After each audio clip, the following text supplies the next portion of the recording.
Hi friends, മഴകാറ് മുമ്പ് സീരിയലിൻ്റെ പുതിയൊരു വിശേഷത്തിലേക്ക് എല്ലാവർക്കും സ്വാഗതം. നമ്മുടെ വീഡിയോ ഇഷ്ടപ്പെടുകയാണെങ്കിൽ ഒന്ന് ലൈക്ക് ചെയ്തും സബ്സ്ക്രൈബ് ചെയ്തും സപ്പോർട്ട് ചെയ്യണേ. അങ്ങനെ കൃഷ്ണമോളെയും കൊണ്ട് രോഹിത്ത് ആശുപത്രിയിലോട്ട് പോവുകയാണ്. അലീനെ ആ വീട്ടിൽ നിന്ന് ഇറക്കി വിടാനായിട്ട് ഹരിയും കമലയും കൂടെ തുനിഞ്ഞിറങ്ങിയിരിക്കുകയാണല്ലോ. റൂമിലേക്ക് വന്നിട്ട് അലീനയുടെ ബാഗും എല്ലാ സാധനങ്ങളും ഒക്കെ എടുത്ത് താഴോട്ടിടുകയാണ് ഹരി.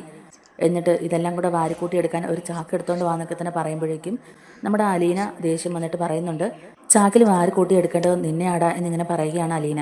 അപ്പോഴേക്കും ദേഷ്യം വന്നിട്ട് ഹരി അവിടെ നിന്ന് എഴുന്നേറ്റിട്ട് അലീനയെ തല്ലാനൊക്കെ നോക്കുന്നുണ്ട്. എന്നിട്ട് ബലപ്രയോഗത്തിലൂടെ തന്നെ അലീനയെ അവിടെ നിന്ന് പുറത്താക്കാനായിട്ട് അവർ ശ്രമിക്കുന്നുണ്ട്.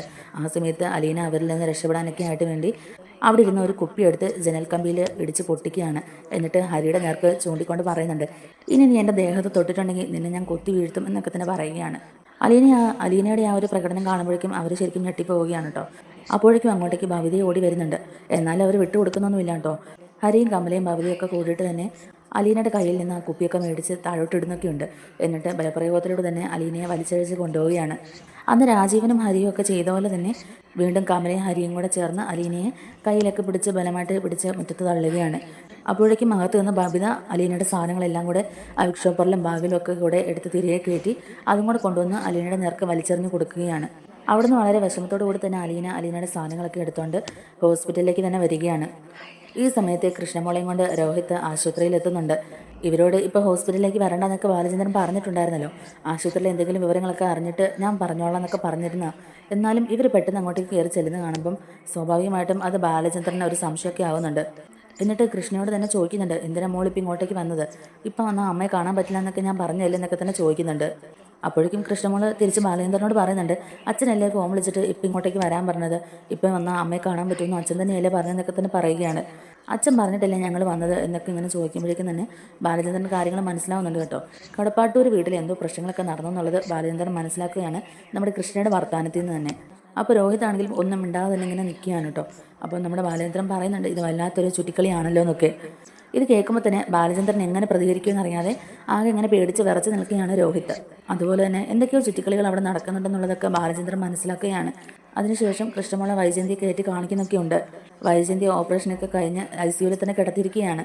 താടിയലിനും തലയ്ക്കും ഒക്കെ നല്ല ഇഞ്ചുറി ഉള്ളതുകൊണ്ട് തന്നെ തലയൊക്കെ നല്ലതായിട്ട് പൊതിഞ്ഞൊക്കെ വെച്ചിരിക്കുകയാണ് കേട്ടോ. ഒരു സൈഡ് മുഴുവൻ പൊതിഞ്ഞു കെട്ടി വെച്ചിരിക്കുകയാണ്. വൈജയന്തിയുടെ ആ ഒരു അവസ്ഥ കാണുമ്പം കൃഷ്ണമൊക്കെ ഒരുപാട് വിഷമാവുന്നുണ്ട്. ആ സമയത്ത് കൃഷ്ണമോൾ അമ്മയെ കണ്ടിട്ട് ഒരുപാട് വിഷമത്തോടെ കരയുന്നൊക്കെയുണ്ട്. അത് കഴിഞ്ഞിട്ട് മനുവും ഹോസ്പിറ്റലിലുണ്ടല്ലോ.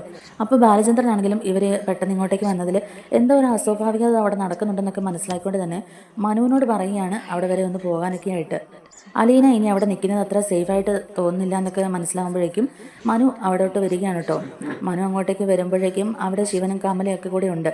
അന്നേരം തന്നെ മനുവിന് ഏതാണ്ടൊക്കെ കാര്യങ്ങളൊക്കെ പിടികിട്ടിയ ഒരു മട്ടിലാണ്. മനു വന്നിട്ട് അവരോട് ചോദിക്കുന്നുണ്ട് അലീന എന്ത് ചെയ്യുന്നു. ഞങ്ങൾ അവളെ ഇവിടുന്ന് പറഞ്ഞു വിട്ടു എന്നൊക്കെ തന്നെ പറയുകയാണ് കേട്ടോ കമല.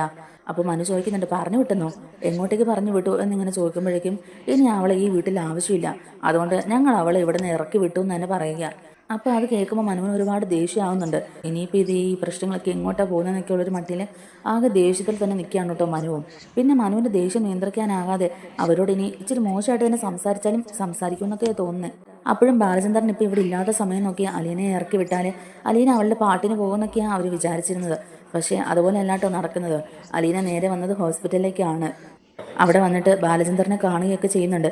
ഇനി ഞാനിവിടെ നിന്ന് ഈ പ്രശ്നങ്ങളൊക്കെ കൂടുകയുള്ളൂ, ഒരു സമാധാനം ഉണ്ടാവില്ല, വെറുതെ ഞാൻ കാരണം എന്തിനാ ഇത്തരം പ്രശ്നങ്ങളൊക്കെ ഉണ്ടാകുന്നുള്ള രീതിയിലൊക്കെ അലീന പറയുമ്പോഴേക്കും നമ്മുടെ ബാലചന്ദ്രൻ ഉടനെ അലീനയോട് പറയുന്നുണ്ട്, പൊയ്ക്കോ, പക്ഷേ പോകുന്നതിന് മുമ്പായിട്ട് ഇവിടെ നിന്ന് ഇറങ്ങുമ്പോഴേക്കും തന്നെ എന്നെയും എൻ്റെ വീട്ടുകാരെയും നീ മറന്നേക്കണം എന്നൊക്കെയാണ് പറയുന്നത്. ഏതായാലും ബാലചന്ദ്രൻ്റെ ആ വാക്കുകളൊക്കെ കേൾക്കുമ്പോഴേക്കും അലീനയ്ക്ക് സങ്കടം സഹിക്കാൻ വയ്യാതെ അവിടെ നിന്ന് പൊട്ടിക്കരയുകയാണ് കേട്ടോ. ഇത്രയും നാളും തന്നെ സപ്പോർട്ട് ചെയ്ത് കൂടെ നിർത്തിയ സ്വന്തം മോളെപ്പോലെ സ്നേഹിച്ച ഒരാളുടെ മനസ്സ് വേദനിപ്പിച്ചുകൊണ്ട് അലീന എന്തായാലും ആ വീടിൻ്റെ പടിയിറങ്ങുമെന്ന് തോന്നുന്നില്ല.